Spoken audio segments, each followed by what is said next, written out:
Yes, half an hour update from the IOF office. Here's the agenda. We will look through a quick recap that we also talked about yesterday, looking into the partners we have, talking about event applications, and then some minor information about IT updates, athlete license, and COVID-19 update.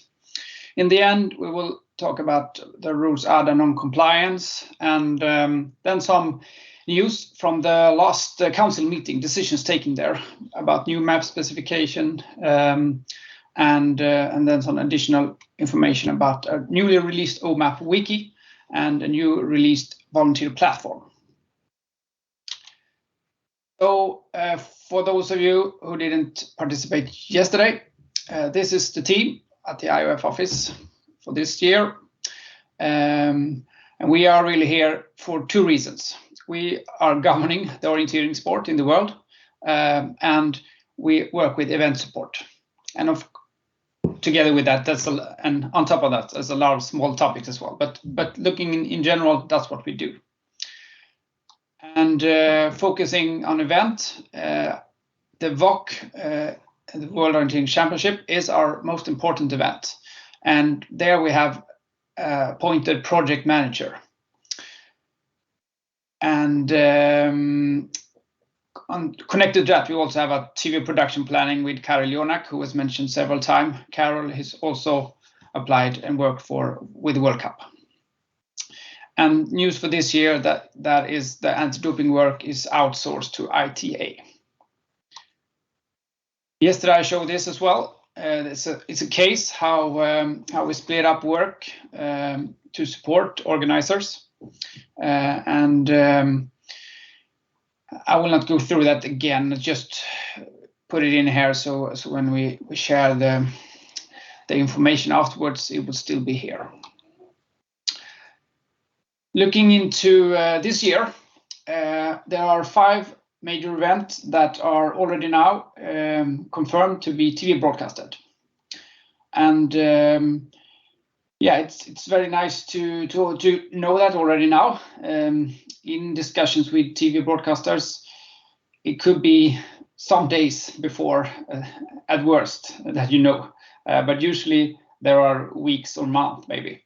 So, but last year and the year before that, we accomplished to sign some agreements lasting for several years, and that's really important for the planning, and has been a fantastic job done by Tom Hollowell in the past to getting us where we are today. The freshest news is about the World Games. It's like 90% sure that they will broadcast individual sprint. So that news was received 2 days ago. So we will still look into details, but it's an all-changing environment when you work with TV broadcast. Göran had a question before how it looked as of today, and we have 7 agreements done for the VOC and 6 agreements done for the World Cup. And here some of the agreements cover single round. But this is really a status of today. We are working and focusing on adding rounds with an existing right holders and also reaching new markets through streaming setups. And also we are getting more and more contacts for purchases of streaming rights. So that's really areas where we kind of step by step help countries or areas to get to a broadcast deal. I will give a short brief here of now existing official partners in the IOF. We have signed Custom Wear, who is a clothing partner, and for you as an organizer, there are possibility to cooperate with them for volunteer clothing, merchandise, and then depending on which event and also, let's say, the possibilities from from the partner activities or sales or other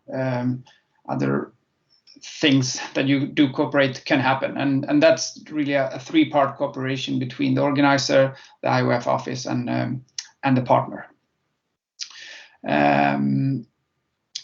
Sign also provides direct sales connected to World Orienteering Day and also the SEA clothing and other IOF clothing, so to say. Lamonite is our headlamp partner. They signed up last year, and this year we're trying to build up and increase the partnership and looking into activities. They are also a World Orienteering Day partner. CX80 is our partner for lubricants, and that's mainly connected to mountain bike orienteering. That's where it started, but we can see some movement that they are also now looking into photo and other activations as well. So it's very interesting, and often a partnership started as a small scale, and then step by step you build something together. But it's really about performing from the IOF, from the organizer, but also from the partner to find a cooperation that works and be active together. And then we have this partner SEPA group who is mostly connected to Trello, and we're discussing how to activate them. Okay, looking into IOF major event, we are just ended a period where we are now starting to assess some of the applications, next application period is to be open from May, and it will run until all the rest of 2022. So here's the link to the website where you can read about the process, and there all the details will be published in May. We have a few events from last period that has got an extended application time. I will show them in a bit. And one important thing here is a question to you. How can the IOF organization support you in the process until giving the bid? And here's something that I really want to focus on, and I'm really looking forward to have your input and your thoughts about it. Of course, we have been thinking as well, should we have some kind of bid seminar and how should we help you on the way? But that's something that we can discuss in the end, or of course you're always welcome just to write me or call me. So looking into only photo this time, because the list will be very long, taking all the disciplines, and it will be published later, so I just took the photo right now. We are here. There's the list with the ones who are ready to be published, and you will applicate for this year. And here's the list of the event that was an extended application time. And a good idea in the mountain bike orienteering and trail orienteering is to have a good cooperation and dialogue with the discipline commissions. Okay, a small section about IT updates. Here's the COVID, really hold us down the last year. So we are reporting from some progress, but in the live service we did some integration last year, and this year we are planning to make it, more attractive for you as an organizer, so you can put in advertisement spots and be more, let's say, active around your live page at the IOF platform, and also some small user experience improvements. There's one good thing to think about is that as we were talking about timing before. According to live service, you also need to look into have a live service manager that could be cooperating and having the dialogue together with the IOF live service manager. So it's that kind of double function is needed in several areas. Another project is called Results 2.0, and it's basically of adapting the results and make it more simpler and more adapted to the requirements of today.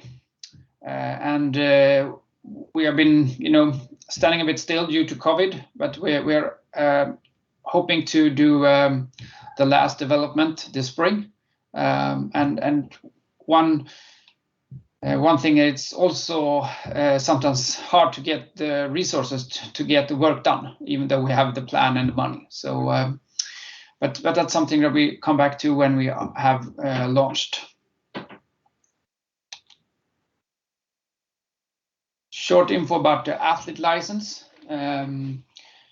Athlete license is needed to compete at World Championships and World Cups, and the IOF office has a role to handle it and promote it. So mostly you don't see it as an organizer, but close to the event, there could be some athlete who forgot or something went wrong. So you should be ready to handle and help athletes to complete their forms and so on. And here is some information about it. And a big note is you shouldn't receive money. Always use the event or payment system. So COVID-19 update. This is we're used to going back and forth, and we just had a kind of a backlash performing the European Ski Orienteering Championship almost with the protocol that we have in the start of the pandemic. So, but all of a sudden things are changing again, and we see now a situation where countries have quite different restrictions level. Several countries are decreasing their restrictions, and it's even all gone in some countries. So putting together let's say a worldwide COVID protocol doesn't give any meaning really. So how we work and how we will work is that IOF Office and IOF medical experts, they support each event organizer individually. If a COVID protocol will be applied, then we perform an online team leaders meeting, and where all the details are presented to especially the team leaders and so on.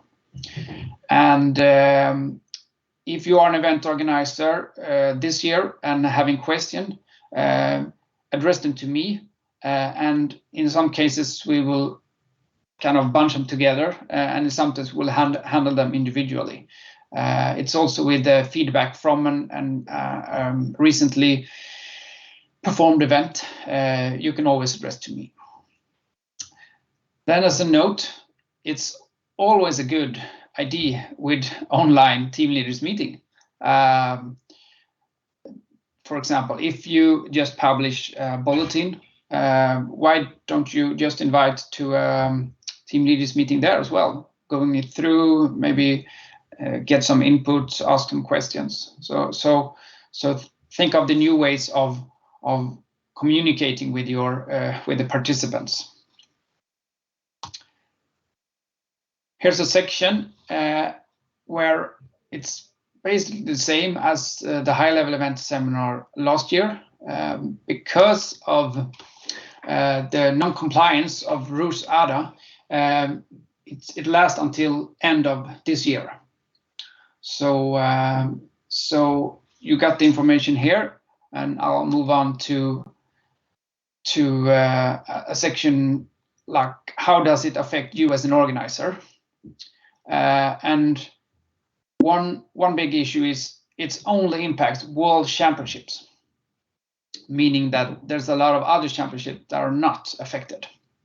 And that also include partner multi-sport events like the World Games. And if you're in World Championship, you can Russians can participate as neutral athletes. And I'll jump to the last slide here. There is focus for World Championships organizer in all disciplines. So what will happen is that we will send out instructions, and there are some steps that where the IOF Office will work. It's about pre-improvement of the clothing. We will work with special handling in the inventor system, and then we will also have to perform a report to WADA after the event. And then if you have a combined event, taking the World Ski Orienteering Championships as an example, it's special handling. So their coordination is needed. So best thing is just to address it to me. Yeah, and now some rules or specification changes. This process started before I was has started at the IOF, but to give it a short recap, there are new map specifications in both sprint and mountain bike orienteering. The mountain bike orienteering has been a bigger review going on for some years actually, who are finalized and approved by council. The sprint, it comes from different needs that are discovered during the years or maybe years before, but it was quite a short process in the end of the year, leading up to the map commission who giving the requirements and handing out a new version of ISPRO. So that was also, of course, being distributed to the other commissions and who are been a part of the process. But the main thing is to look at now is that the new specifications, they are valid from January this year. So that means if you have a high level event this year, you will also need to look into and adapt those changes. And both the Discipline Commission and the MAP Commissions are surely there to support if you have any question, and also to help. The MAP Commission has made a fantastic work and just released a OMAP wiki, and it's a platform to publish up-to-date information and also to help. And it's a target for mappers, competitors, event advisors, and others as well.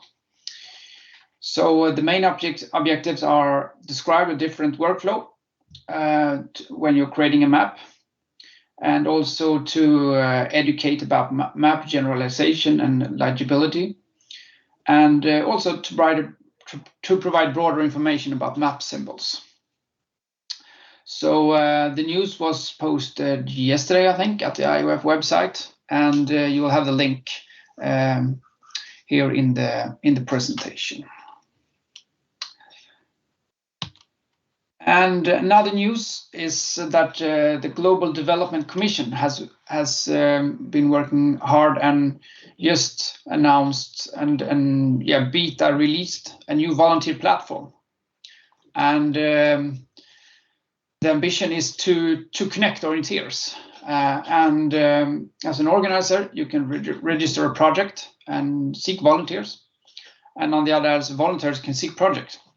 There are also other functions like searching for a host family or register as a host family, or just being a guest, friendly, and inviting to your home environment of orienteering. And there is actually, as a test, I have put up the World Games. So if you register your email at the volunteer platform and go in, you can see that it's possible to sign up as an organizer. No, not an organizer, a volunteer. Sorry,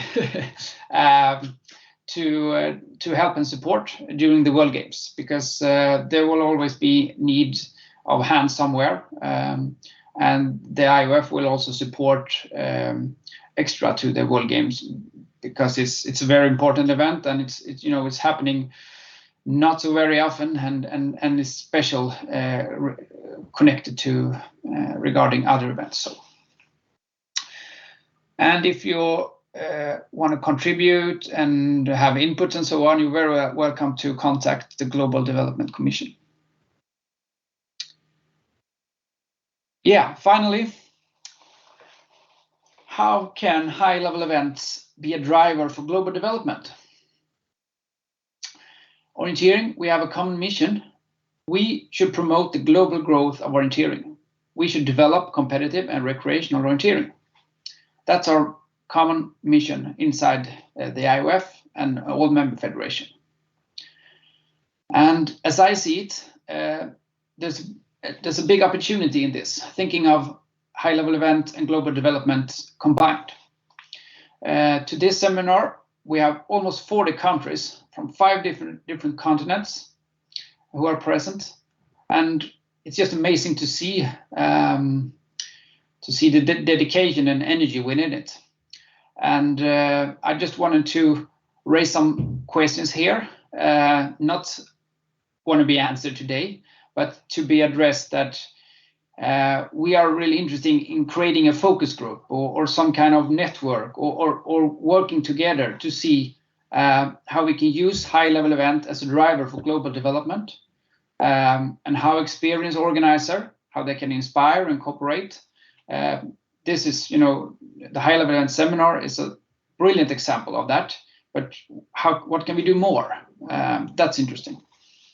And then another question is how can the IOF organization support, and how can we support member federation to perform events in new countries, so to say, and how can you make the process and help and work together.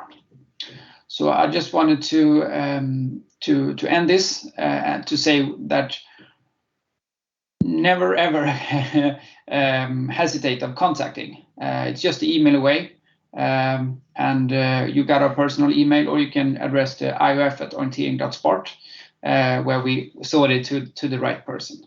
So we're really looking forward to a year of cooperation, and another year after that, and just keep on cooperate.